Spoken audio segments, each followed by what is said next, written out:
మెదక్ జిల్లా నిజాంపేట మండల అభివృద్ధి పనులు బీఆర్ఎస్ ప్రభుత్వ హయాంలోనే మంజూరయ్యాయని మాజీ ఎమ్మెల్యే పద్మా దేవేందర్ రెడ్డి అన్నారు. కాంగ్రెస్ ప్రభుత్వం హామీలు అమలు చేయడంలో విఫలమైందని, మంజూరైన పీహెచ్సీ సహా పలు పనులను ప్రస్తుత ఎమ్మెల్యే పట్టించుకోవడం లేదు అని విమర్శించారు. అనంతరం అనారోగ్యంతో ఉన్న పార్టీ నాయకులు, కార్యకర్తలను పరామర్శించి వారి ఆరోగ్య పరిస్థితి అడిగి తెలుసుకున్నారు.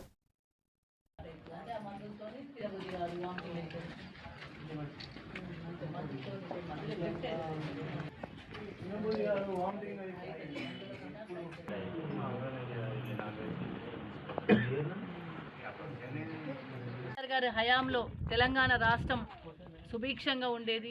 వర్షాలు సకాలంలో కురిసి అదేవిధంగా రైతులు కూడా సుభిక్షంగా ఉండేవాళ్ళు. పంటలు పండించుకొని యూరియా సకాలంలో అందించి రైతు బంధు చేసి మరి రైతు బీమా కూడా కట్టి రైతు పండించిన పంటను అన్ని రకాల పంటలను కూడా గౌరవ కేసీఆర్ కొనడం జరిగింది.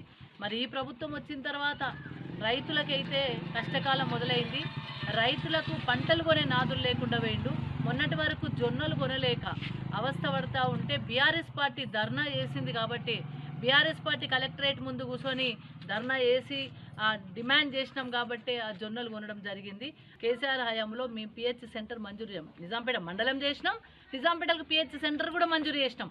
కానీ ఇప్పటివరకు అయితే పిహెచ్ సెంటర్ను మరి అది ఎక్కడ పోయిందో దొరకలేదు. పిహెచ్ సెంటర్నే గాయబ్ చేసిండ్రు. పిహెచ్ సెంటర్కు కనీసం అతిగతి లేని పరిస్థితి కనబడుతుంది. నేను డిమాండ్ చేస్తూ ఉన్నాం, మా నిజాంపేట మండలానికి ఇప్పుడున్న ప్రభుత్వం గతంలో కేసీఆర్ చేసిన పిహెచ్ సెంటర్ను తిరిగి